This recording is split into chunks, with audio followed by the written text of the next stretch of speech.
Hi, everyone. Welcome to the Unscaled Travel Show. I'm Jeremy Long, your host, here with my co-explorer, Amy. Hello. We are coming to you from beautiful Las Vegas, Nevada in the Diamondback Land Surveying Studios, and we have a fun, haunted and spooky episode for you, and we're sticking to the West Coast with this one with a haunted San Francisco look. Yeah, why do you think San Francisco is so haunted? San Francisco has, it's a city of a lot of history. It goes back to before our nation was even a nation, and it has a lot of tragedy connected to it. I mean, the major things are, of course, the earthquakes of 1906 and 1989, very recent. And then just, a lot of history in there, people passing through. It was a major port, a lot of immigrants coming through there. Not always happy endings. So it is this kind of melting pot of peoples and energies. So it only seems right. Right. That San Francisco would be a paranormal hotspot, so to speak. To me, it's one of those places when you ask people, hey, have you ever been anywhere haunted? San Francisco, like a location in San Francisco is always on the list. It's one of those cities that I think has so many locations that are considered haunted or that are just creepy that people just associate San Francisco with this haunted energy. Yeah. And, we have been to San Francisco a number of times, including recently. We've stayed in a number of places. We've visited all around the city. It is one of our favorite places. I think it's one of those cities that kind of gets a lot of bad press, some deservedly, some not. But it does remain high on our list. And we have been to a number of these places we're going to talk about. We're going to look at the St. Francis, and we're going to kind of discuss maybe the Queen Anne and Alcatraz Island. So, a lot of energy, a lot of different paths in there. So let's just look at the city itself. The city itself is, like I just mentioned, a little bit older than the United States itself. Technically, San Francisco was founded June 29th, 1776. Now, if that date sounds familiar, it's because on July 4th, 1776, that whole Declaration of Independence thing, was being signed and ratified and all of that stuff. So technically, San Francisco is older than the United States. And even its history then goes back even further. It was a Spanish mission and, a lot of things. So, and it has this moment, like I said, where you have a lot of immigrants coming through. You have not only Irish, but then the nation opened up to lands in the east. So a lot of Chinese immigrants come through there, and they set up, in this new nation and everything, trying to do their very best to get ahead. So you have all of these intersecting histories, which kind of creates this thing. Well, I wonder too, because of the gold rush and mining of such a dangerous occupation, that has to play into it also. Yeah. It's in a very important port. It has a national military cemetery that we have visited. Alcatraz was home to some of the most notorious and violent criminals of its era. So, there's a lot of different intersecting things happening. So you see the popular ghost shows like Ghost Adventures and what's the other one? Ghost Hunters and things. They always go to San Francisco, and they always come back with some really interesting evidence on video and audio stuff and everything. So let's kind of look into it. All right, this is a place that we've stayed recently. The first one, we're going to talk about the St. Francis Hotel. Right, the Westin St. Francis. Yeah, now it's called the Westin St. Francis, but it was the Hotel St. Francis or St. Francis Hotel it was founded in 1904. So it's about 120 years old. Right. And I first stayed at the Westin St. Francis about 8 years ago without you. And I remember walking into the lobby and thinking, wow, this is a beautiful historic hotel, and checking in and then going up to the floor that my room was on. And I remember thinking immediately, this place is haunted. Yeah. And I went into my room and, walked around and called you and told you I am for sure staying in a haunted place. And you were like, why do you think that? And I'm like, you can just feel it. Yeah. And you are not easily spooked. I mean, you kind of border on, I mean, belief, but practical, and practicality and everything. So for you to actually call me up and say, something's off with this place out of the blue, like I didn't like prod you in any kind of like, hey, what is this or whatever. Right. You just were like, hey, this ain't right. And then our more recent experience, we were actually checking it out. We were walking around in the middle of the daytime. It was like 2 or 3 in the afternoon, if even that, around noontime. Yeah. And we were going to one of it has a lot of staircases. A lot of staircases. Those old buildings that have been kind of refurbished. It has a lot of kind of weird architecture built into each other. So we were going to we were by one of the central staircases, and something happened. Yeah, we were walking up to it, and you were kind of filming, and all of a sudden, I just got full body chills, which happens occasionally, but like not like this. It really like rolled over my whole body. But the part that was the creepiest was that it didn't stop. And the closer I got to the staircase, the stronger it got. And we were laughing about it because you thought I was joking. But for real, these chills lasted a good 30 to 45 seconds before they finally started going away. And I've never had full body chills like that before. Yeah. And it spooked you. It did. It spooked you for the rest of the day. You were thrown off. The St. Francis, okay, at one time, it's lost a little bit of its luster. I will say that. But at one time, it was where the rich and famous, royalty, politicians, celebrities, everyone descended it. Everyone who was anyone went to the St. Francis. Even as close back as Queen Elizabeth herself, when she made one of her few stateside appearances, she met with President Ronald Reagan at the St. Francis. You might know a little bit from Fatty Arbuckle, silent era and like golden era of Hollywood star, who had some interesting run-ins with the police there, including a mysterious death and some accusations from one of his companions that was there. Other guests and staff have reported phantom footsteps, doors slamming shut on their own, ghostly apparitions in the hallway. We kind of walked around. We wanted to later. We didn't get a chance to, but we wanted to check it out. And I mean, it is eerie to even just walk around. Yeah. Yeah. The level that they call the mezzanine, where a lot of the ballrooms and the meeting rooms are, we were walking through there. There were no other meetings or anything happening on that level. So we were the only people. And to me, it's one of the few places that hasn't been modernized in the property. And it does just have this, like, as you said, eerie feeling. We were walking down that hallway that has mirrors on both sides. And it's just this, I don't want to say presence, but just this, something's not quite right feeling there. I mean, tons of cold spots, strange orbs that people have captured in camera, with photos and video. A lot of the ghost hunting groups that we mentioned have gotten recorded EVPs of female voices crying, some of them asking for help. A lot of people believe that is Virginia Rapp, who was Fatty Arbuckle's companion, quote-unquote companion, who died under mysterious circumstances.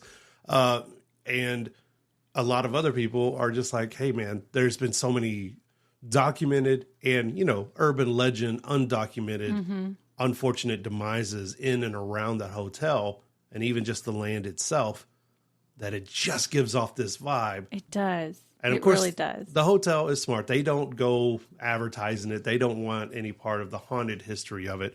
But like you said earlier, it always appears on everyone's lists, and it remains popular with paranormal investigators. And it's something that if you are into dark tourism, haunted tourism, paranormal of any kind, you should probably book yourself a stay at the St. Francis in San Francisco.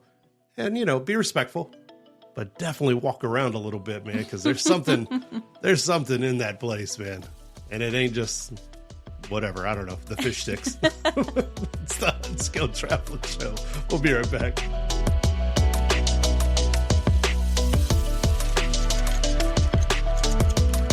Unscaled Travel Show is brought to you by Diamondback Land Surveying. For all your land surveying needs, contact Diamondback Land Surveying at 702-823-DBLS.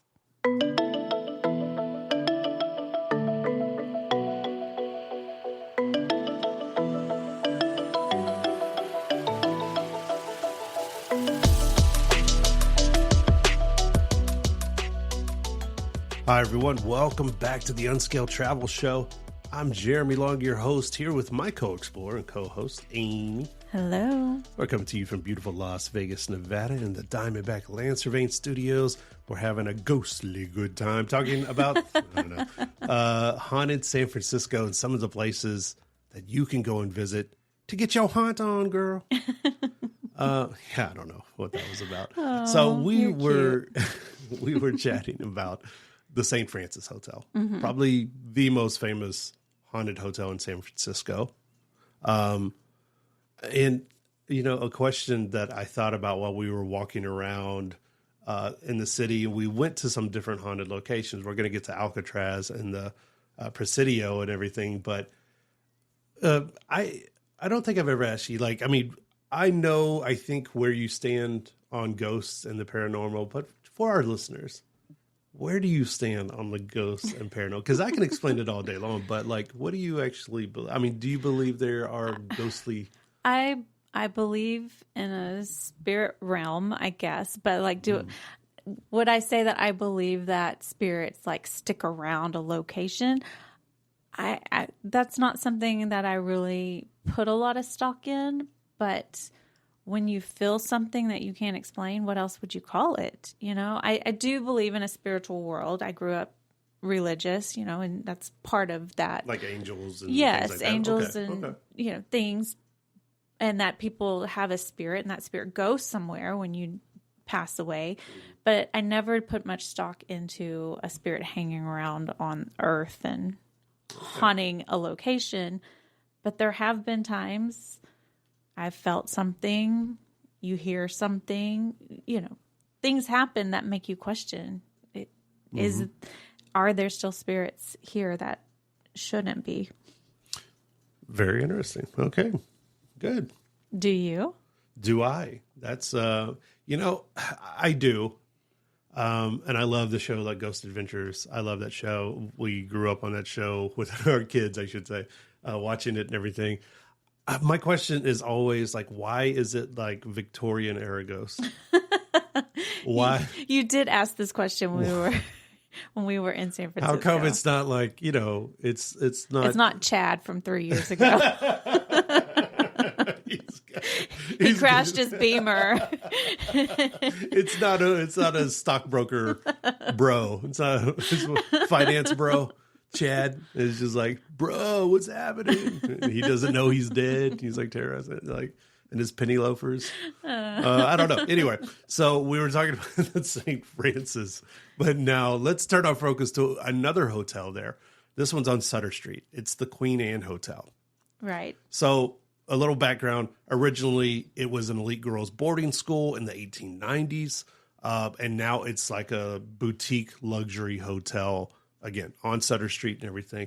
And we came across this TripAdvisor review from someone who actually stayed in the hotel. Yes. So I'm going to read it. Mm-hmm. It is from Susie Milwaukee is her name. And this is from 2017. It says, my family actually stayed in a lovely corner room with a turret. We were impressed the hotel had survived the San Francisco earthquakes and fires. We knew nothing of the hotel supposedly being haunted. I wake one night to experience a feeling of someone tucking me in and gently pushing me on the collarbone. I thought it was a strangely comforting feeling. The next day, we find out the hotel was supposedly haunted by the former headmistress who ran the boarding school for girls, and we were told that she likes to tuck people in at night. What? It continues to go on, but the hotel responds back to her, and this is what I find most interesting. And they say, it's rare that someone experiences our friendly ghost outside of room 410, which is AKA the Miss Mary Lake Suite. Only truly gifted people seem to experience her at all, so you must have some extraordinary abilities. What? Oh, it gives me chills just reading that. That's awesome. Nope. So, I'll go visit it. I don't necessarily want to sleep somewhere where a ghost is going to tuck me in. I don't know about that. The headmistress, Miss Mary Lake, she ran the school and was said to be very heartbroken when it closed. That would tie her spirit to the property after her death. Okay. And that is some of the paranormal activity. Guests who stay in room 410 have reported strange occurrences, such as being tucked into bed with invisible hands, items moving on their own, the smell of perfume lingering in the air.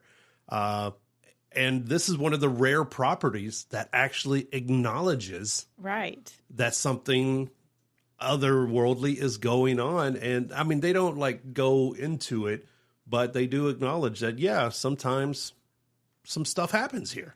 Right. Because when I started talking to people I know who have been to San Francisco a lot, or even some people I know who live there, they all, when you say haunted hotels in San Francisco, they all start naming hotels off, hotels that are supposedly haunted. But if you go to any of these hotels' websites, they don't talk about the hotel being haunted. They're not offering ghost tours of their own property. Right. They should. I think they're missing Lean something. into it. So other paranormal evidence that has been captured, multiple reports of temperature drops, sudden cold drafts in otherwise warm rooms. Paranormal investigators have often captured recording of a woman's voice, softly humming or speaking, thought to be Miss Mary Lake, in areas in and around room 410. And even a video once showed a door closing slowly on its own, even though no one was near it. The thing about the Queen Anne Hotel being haunted that is a little bit different than some of the other haunted locations we've read about is that this presence is supposed to be comforting and calming. It's not menacing or like scary, I guess, which Does that make it better? That's my question. Does that make it better? Like, to me, it's still, if it is truly haunted, it's still a spirit there. So you're okay with a nice spirit? If they were real, would you still be calling the Ghostbusters? Whether the spirit was happy or angry, would you still call it Ghostbusters? I don't know. I mean, it still has to be creepy to like hear doors closing in the middle of the night and footsteps. I didn't tell you this, but this morning before we left to go pick our dog up, it was just me and the cat downstairs, and you were upstairs in the bedroom. And for a second, I swear I heard the dog coming down the stairs. And the cat and I both turned, and I was about to call to him when I remembered the dog wasn't at home. You brought something back. So what did I hear? Is that what you're saying? What did I hear? I need you to get up and leave. I need you to go. Take the dog, too, and the cat. The cat's half in, half out anyway. She is. She heard it, too. We both turned and looked at the stairs. That cat, Sailor, is... you know how I feel about that one. She can go. She's cute, but she can go. I don't know. You threw me off there. I'm sorry. I remembered that I wanted to tell you that. Thanks a lot. Thanks. I won't be sleeping. See, I don't know, man. I don't know. I would, you know what? Let me be honest, man. Like, even if it was Casper, even if he was floating around, even if it was a cartoon ghost, I don't care if it was Casper, the cartoon ghost, or Devon Sawa, whatever he turns human. We calling someone. We're going to get somebody's that thing. Somebody's coming to get these ghosts. Exercise. Keep it right here. It's Unscaled Travel Show. We'll be right back.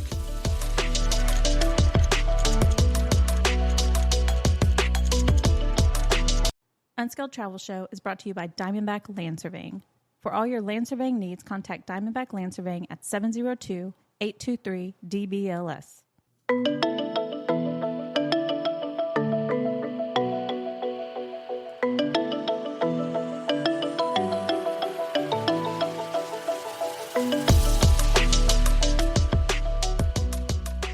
Hi, everyone. Welcome back to the Unscaled Travel Show. I'm Jeremy Long, your host. Remember, for all of our past episodes and interviews, find us at unscaledtravelshow.com. I'm here with my co-explorer, Amy Long. Hello. We are coming to you from beautiful Las Vegas, Nevada at the Diamondback Land Surveying Studios. We're talking about haunted San Francisco. Wonderful places you can visit around the city if you want to check out the paranormal or dark tourism, haunted tourism. I don't know. That was Freudian slip there. Moving on. We have chatted a little bit about the St. Francis Hotel, the Queen Anne Hotel, including people getting tucked in. Don't like that. Now let's shift our focus to the west side of the city, or kind of northwest side of the city.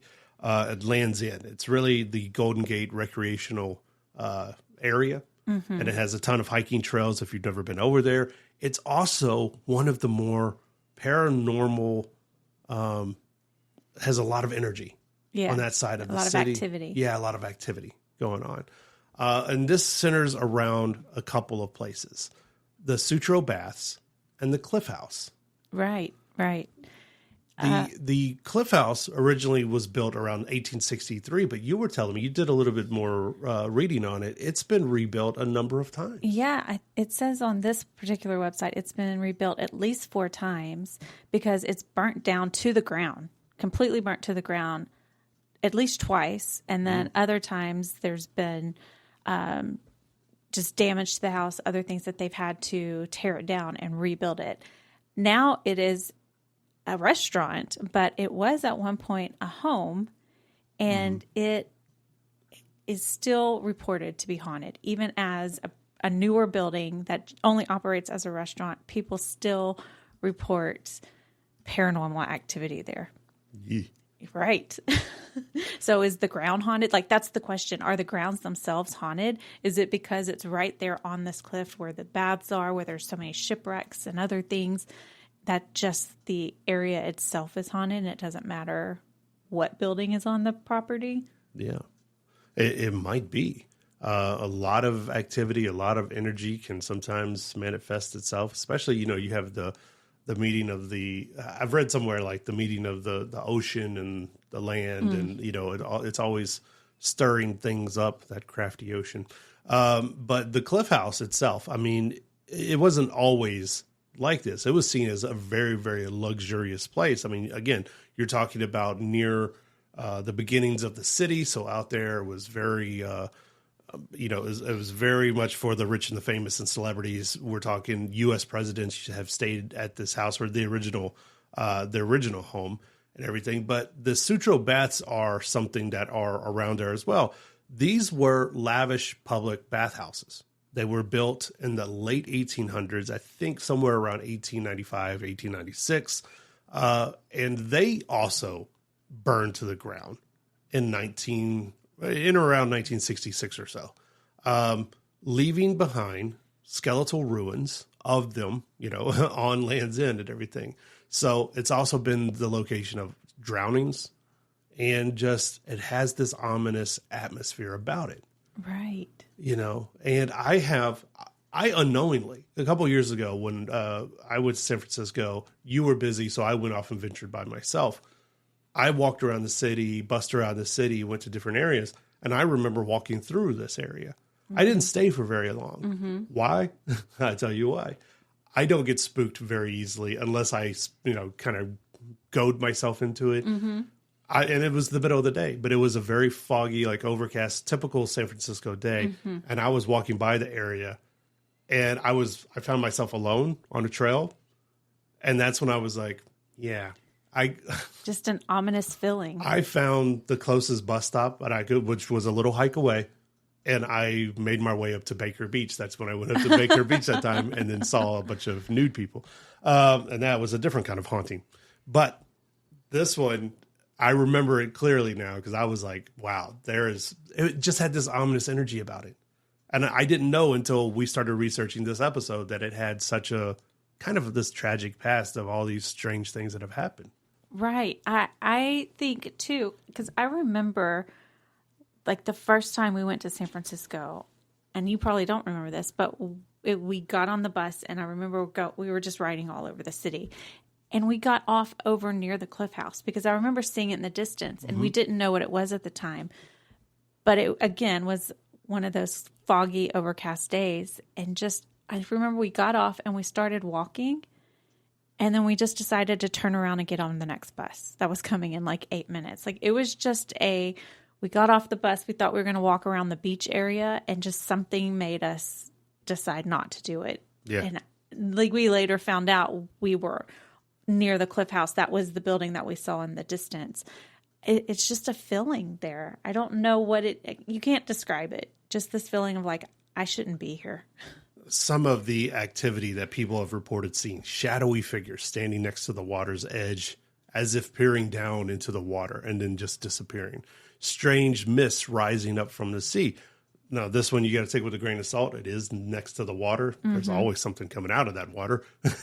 But sometimes these myths are taking human shape. A lot of people hear whispers, almost like something is talking to them on the wind or something like that. And they have tunnels underneath the bath, the Sutro Baths. Lots of haunted, ghostly figures walking through the tunnels, captured on video, just being there and then disappearing. People EVPs. also report, because there were so many shipwrecks right there on those cliffs, Right. seeing a boat wrecking, like seeing an actual shipwreck happen and going over to the cliff to check it out, and the boat is gone. There you go. Right. Seeing an actual shipwreck? Yeah. A ghostly shipwreck? Again, it's not Chad wrecking his yacht.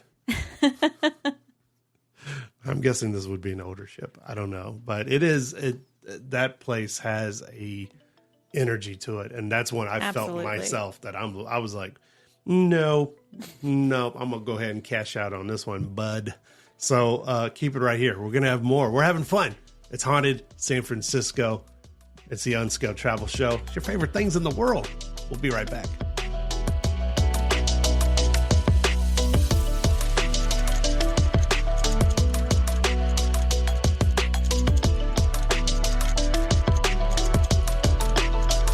Unscaled Travel Show is brought to you by Diamondback Land Surveying. For all your land surveying needs, contact Diamondback Land Surveying at 702-823-DBLS.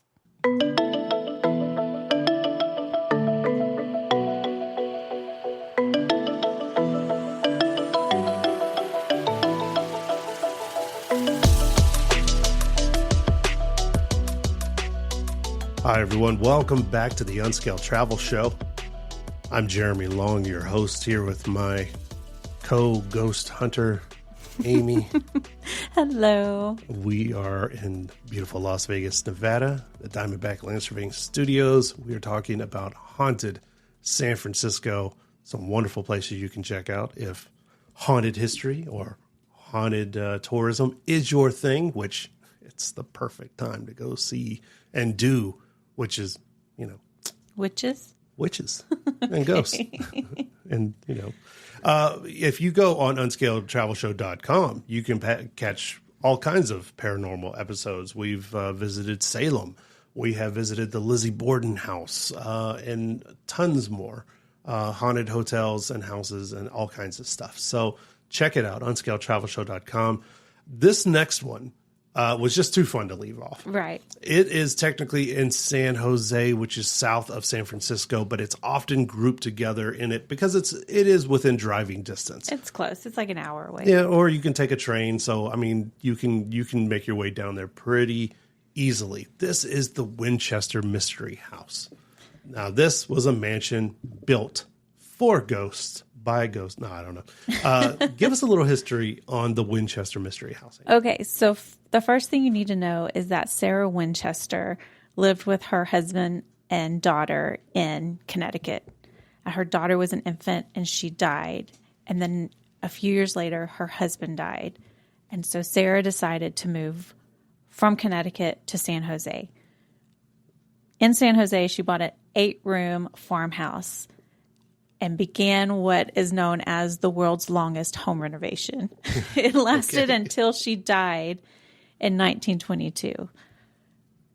But the question of why is what I think draws so many people to this house. Why? Well, first, who was her husband? Well, yeah, that is a really good point. So her husband was William Winchester, who I guess was the owner or the heir to the Winchester Repeating Arms Company, which Winchester Rifles. Right. So that just kind of adds to all of this. Mm-hmm. No one really knows why exactly she decided to start this insane home renovation. Some people say she was told that by a psychic that people who were killed by her husband's rifles their ghosts were going to come after her. Some people say that she was just eccentric and just wanted to do this crazy thing. Some people say she lost her mind after losing her baby and husband so close together. But basically what she did was build a house that serves no actual purpose. There are staircases that lead nowhere. There are doors that open into walls. There are rooms that are completely hidden that you can't get into. It is truly an insane property. There's no other words to it. The specs on this house, it's 24,000 square feet, 10,000 windows, 2,000 doors in this house, 47 stairways, 17 chimneys.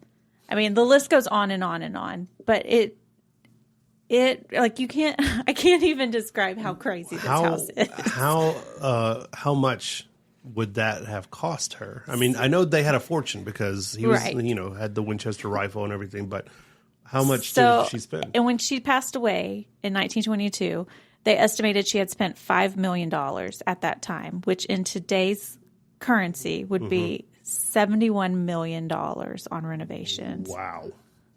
Right. Wow. So obviously, I mean, the staircases to nowhere, the doors opening into walls, hidden rooms, all of this, all kind of meant to somehow confuse and trap these spirits? That's the theory, that all of this craziness was supposed to confuse ghosts so they could not find her in the house. Yeah. But, I mean, if you think a ghost is truly haunting a house, can't they just go through walls and doors and floors? Not if they're confused. Okay. They're just as confused as we are. If they're looking at stairs to nowhere, they're like, well, I mean, what am I supposed to do here?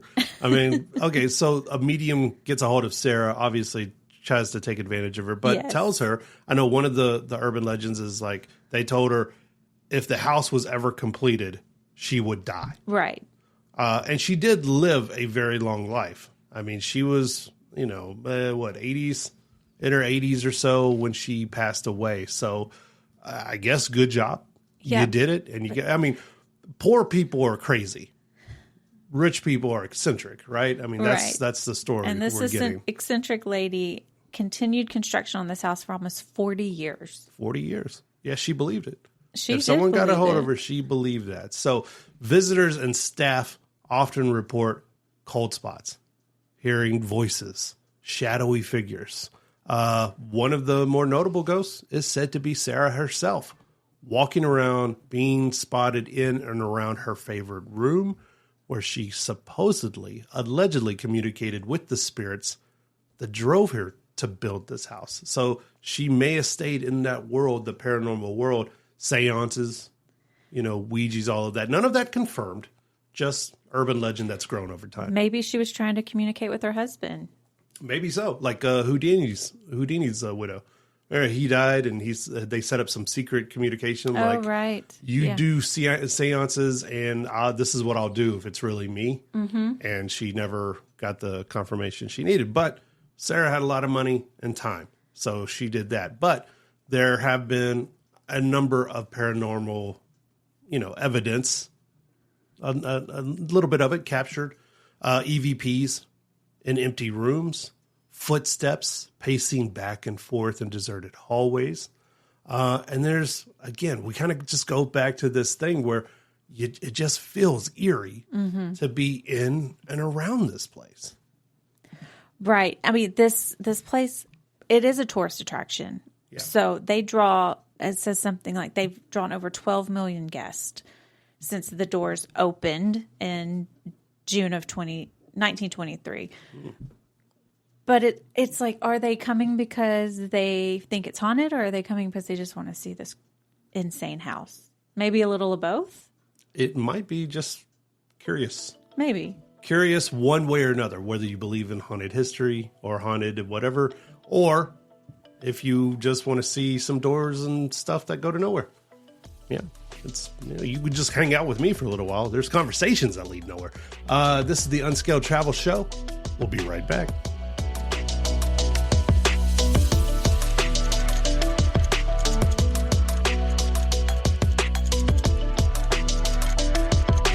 Unscaled Travel Show is brought to you by Diamondback Land Surveying.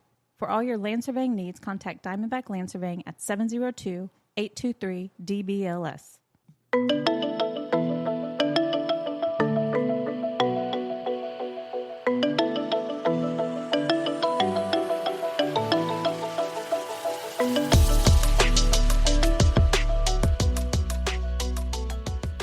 Hi, everyone. Welcome back to the Unscaled Travel Show.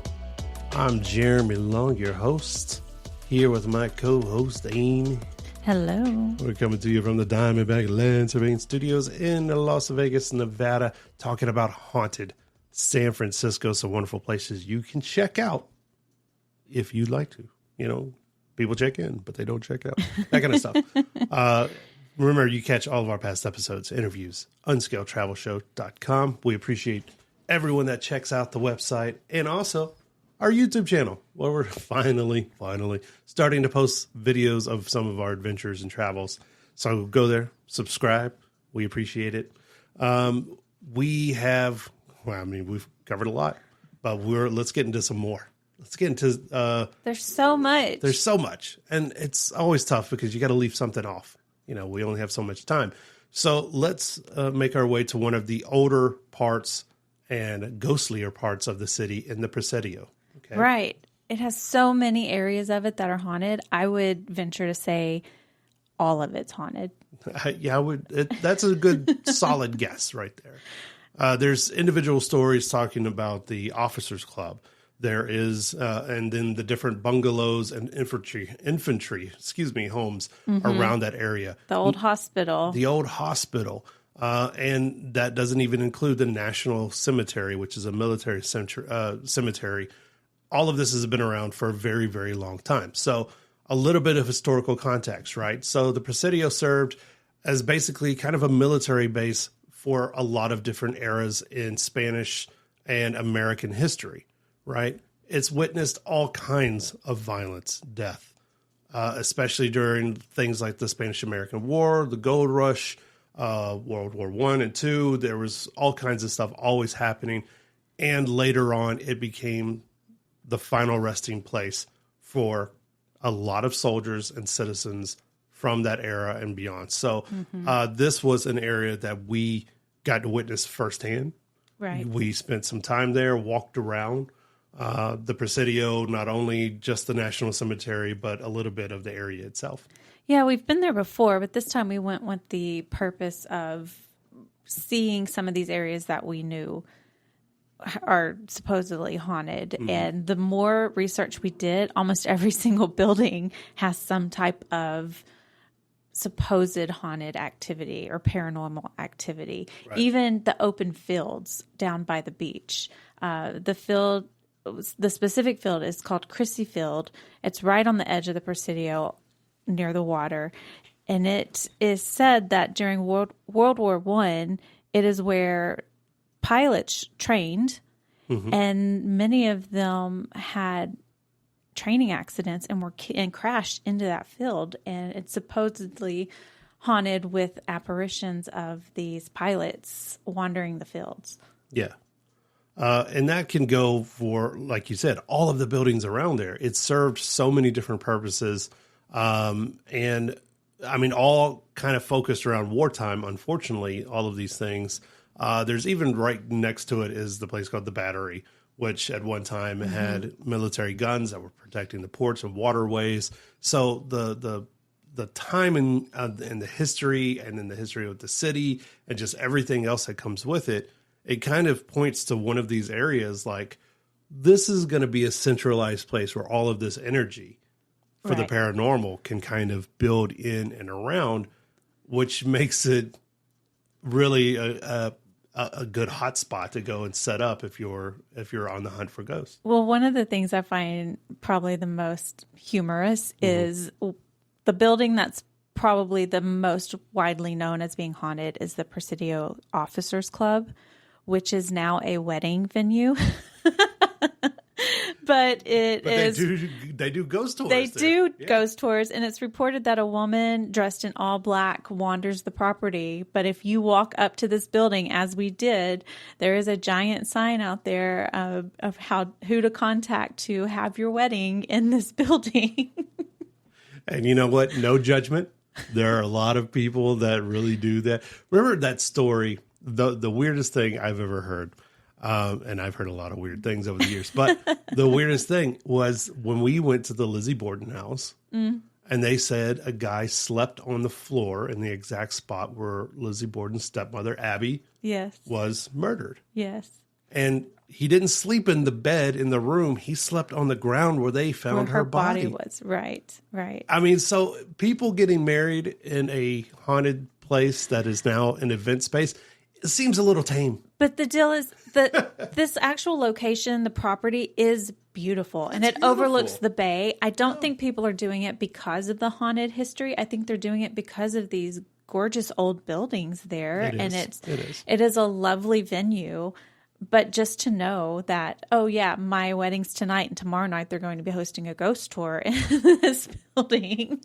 I don't know. I don't know if I could do it. And there's also a very nice Mexican food restaurant. There is. Next door is a Mexican food restaurant. And then if you walk a few blocks over, probably the creepiest place of the whole Presidio is the pet cemetery. Ooh. I mean, yeah, there's a giant national cemetery, as you mentioned, where people are buried, but somehow a pet cemetery not far from that seems just even creepier to me. I didn't, you told me about it and we looked at it and I didn't want to go in. I mean, and good, because you just told me earlier in the show about phantom dog steps coming down so yeah, I mean, no. But if you look at the entire area, I mean, we walked through it. We walked along the streets. We did go and walk around respectfully in the National Cemetery. I always want to be respectful of these because these are live working things, and this is a final resting space for a lot of individuals. Full disclosure, it was the middle of the day. Right. I mean, it wasn't spooky walking around there in the middle of the day, but I can see where some people might get that feeling. Yeah. I mean, as you said, it was the middle of the day. It was a beautiful day. It was not foggy. It wasn't overcast. But I think the weather in San Francisco plays into a little bit of this when that fog does roll in and it's kind of a damp, chilly day and it's a little bit dark. Imagine walking around that cemetery at night. Cemeteries are a little spooky to begin with. And then to have that fog rolling in off the bay. Yeah, I'm not interested in doing that. Yeah. I mean, when you are looking at the cemetery was built or established December 12th, 1884.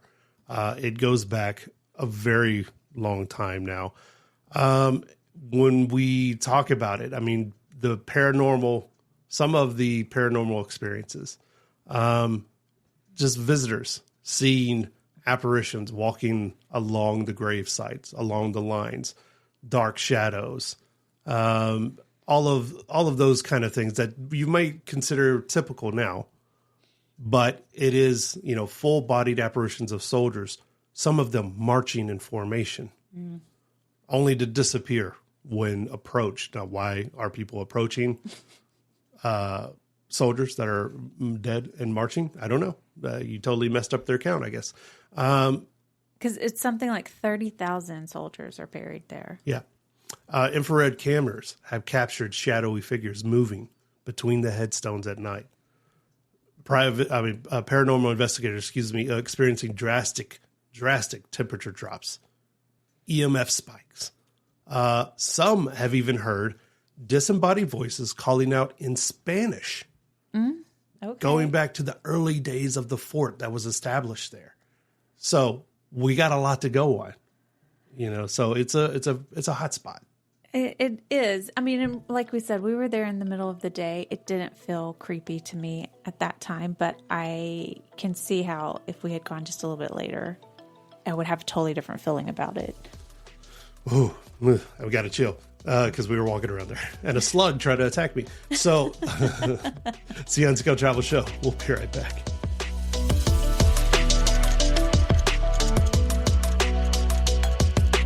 Unscaled Travel Show is brought to you by Diamondback Land Surveying. For all your land surveying needs, contact Diamondback Land Surveying at 702-823-DBLS.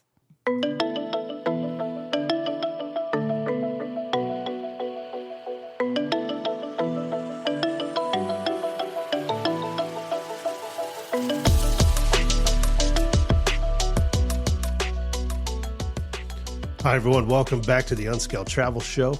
I'm Jeremy Long, your host, here with my co-explorer, Amy Long. Hello. We are chatting about haunted San Francisco, although we are in beautiful Las Vegas, Nevada.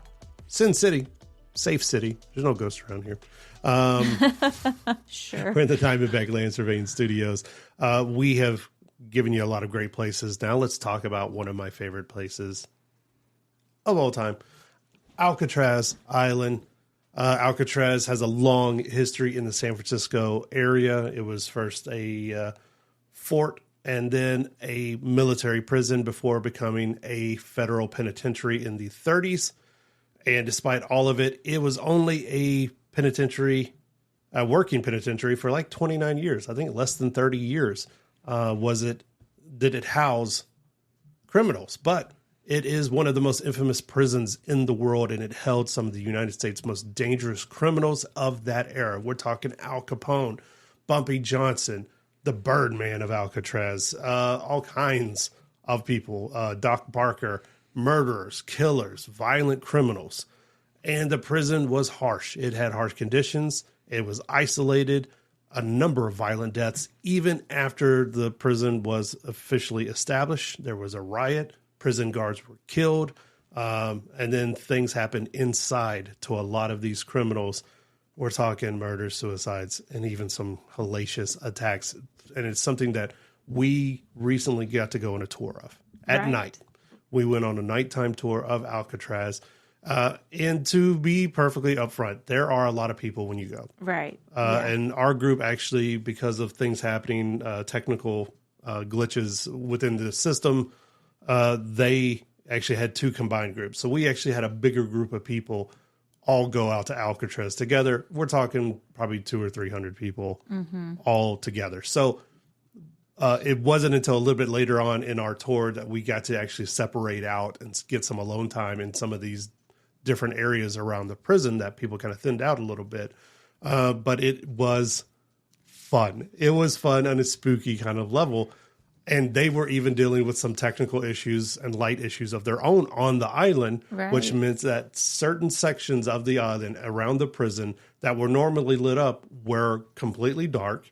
And the lights that were inside of Alcatraz at the time were flickering a lot. And we were just everyone was kind of looking at each other like, oh, this is the experience that we paid for. And we're so happy that we did it. Yeah. So at first I was a little bit like, oh, I thought this was going to be creepy. But here we are with 200 other people in a line, just walking by these cells, these big posters with pictures on them. It didn't feel that creepy at all until, like you said, we sort of separated out a little bit from the group. We weren't smashed in there with other people. We kind of just hung back and let everybody else go ahead of us and started venturing on our own. So you do, as soon as you get there, you're kind of ushered straight up to the top and you're given a headset for the audio tour. We quickly realized the audio tour, it was interesting, but we wanted to do our own thing. Yeah. And we went outside for a little bit and walked around the outside near the warden's house, which is just ruins at this point. Yeah. But that's when we went back inside, and a lot of people had moved on to other areas. Because once you're on the island, you can stay as long as you want. You just have to be on the last boat off the island, which is at 9:25 at night. So we knew. We got there around 7:30. We had 2 hours, and then we needed to leave. And we spent those 2 hours kind of just wandering around trying to see if anything felt creepy. Yeah. And we really got to experience some interesting parts of this prison. Probably the most notorious cell block is D block. D block is said to have housed and home, at least for some periods of time, the most notorious of all of these prisoners that had come through. Some of those I've mentioned earlier.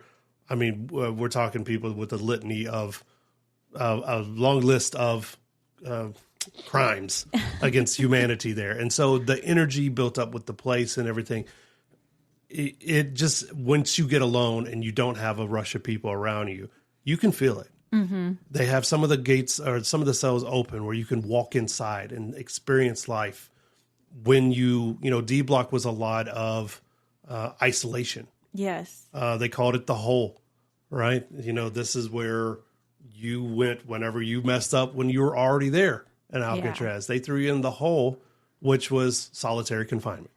Complete darkness. So it was basically a cell that they had built cement walls in front of and this giant door that sealed, and you would be in complete darkness 24/7. Yeah. I don't know how they fed them because they said complete darkness, but they had to open the door at some point and give them food. But that's part of the audio tour that I did listen to, and one of the guys who had been in there, they had recordings of him saying to keep himself sane, he would rip a button off his shirt and drop it on the floor and spend hours searching for it. And once he found it, he would stand up and drop it again because he had to keep his mind focused on something so he did not go insane. The supposedly most haunted on D block is cell 14D, which I have a picture of. We spent time taking video of and just kind of maneuvering around. You have pictures of me in next door to it in 13. Mm-hmm. 14 was closed. The gate was closed to it, but 13 was wide open. Right. And I went in there, and I don't have long arms. So, I could touch fingertip to fingertip of how big this cell was from wall to wall. Yeah, they said the cells were 5 feet wide and 9 feet long. Amazing that this kind of condition, I'm not arguing conditions of prisons or whatever. I'm just saying for paranormal activity, you can see where people of not a nice nature would maybe start losing it a little bit. That was the first time it felt creepy to me, was when I walked in that cell and I turned around. You said, let me take your picture. And I turned around and faced you. And so I was standing in the cell, but my back was just to the dark. Open to the dark. And it was like a creepy, crawly feeling. And I got the best picture of you. I know. I'm making a very weird face because because like someone's grabbing you. It was just, and up until that point, it didn't feel spooky or creepy at all. And then you just said, let me take your picture. And I turned around for you to do it. And it was just this, I don't know, like fingers touching the back of your neck feeling. Mm-hmm. Didn't like it. Another famous cell is on B block, actually. Cell 181, which is off the floor. I think it's on the second level. That housed Al Capone. Scarface himself. Man, notorious for all kinds of things. St. Valentine's Day Massacre, all kinds of Prohibition-era crimes, and, all those guys. The Untouchables, Elliot Ness, all that. But they said he was slowly started losing his mind in there, not because of isolation, but because of syphilis. That was destroying his brain at the time. He was often confused and everything, But to me, the best part of the tour was how we ended it. Oh, when we went up to the hospital area, and you got to do something truly unique that not everybody else gets to do. Yeah, so we were up there at the very end of the night. Again, the guards clear everyone out. In fact, the guards are leaving with you on the ferry, even though the gentleman I was talking to told me that they do have guards security that stays on the island overnight. That would cost you a lot of money to have me do that. But I was asking him various things. He was telling me very interesting stuff about how they just kind of built on top of structures and made things work for the different variations. Because originally it was like a military encampment. Yeah, it was a fort, a Civil War fort, and then a military prison. So a lot of construction on construction. So a lot of odd things. Pipes that kind of go up and through walls. There was a toilet that's on a stand. Yes. That's what caught me. I was like, what is up with the toilet on the stand? Was that like capital punishment? What was that? He was like, no, sometimes they just had to make weird construction choices. And this was one of them. So, okay, well, that's explanation. But so leaving out of the hospital area, which probably saw some very horrific things in its time. Okay. Which is, to me, probably one of the creepier areas outside of the prison cells. Yes. So he was turning off the lights and he said, you know what? Since you're the last guy up here this evening, you're the one that gets the honor of locking the doors behind us. So, he gave me a key, let me slam the door shut, lock it up tight. And I went home happy. I was like, there you go, boys. The cells are all locked up. And if you stick around long enough at the very end, you get to watch them close the cell doors in the prison blocks. So it is fun to check out. Alcatraz, you know, a lot of spiritual activity, a lot of paranormal goodness right there on the island. I highly recommend it. Yeah, I was a little creeped out to be going on the night tour. And then we got there and I thought, oh, it's not that creepy. And then we went up to the hospital and we were the last people up there. It's the Unscaled Travel Show. We will see you guys next time. Bye-bye.